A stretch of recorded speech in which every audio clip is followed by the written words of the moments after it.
సభ్యులకు నమస్కారం. మా మిత్రుడు, మేము ఫాలో అయ్యేవారు వెంకయ్య నాయుడు గారికి సదా నమస్కృతులు.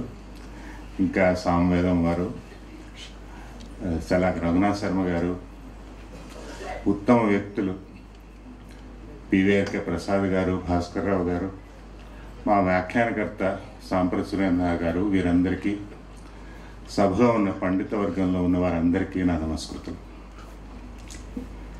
సుమారు 4.5 ఏళ్ల క్రిందట బొంబాయిలో చెంబూరు అనే చిన్నపేటలో ఈ మహాభారతం అనేది వ్యాఖ్యానంగా చెప్పటం మొదలైంది. అది విన్నప్పుడు నాకు అనిపించింది ఏమిటంటే, ఇది కేవలం కథా మూలంగా చెప్పట్లేదు, పురాణ పఠనం కాదు, భారతంలో మనం ఈనాడు తెలుసుకోవాల్సిన సంగతులు ఎన్నో ఉన్నాయి.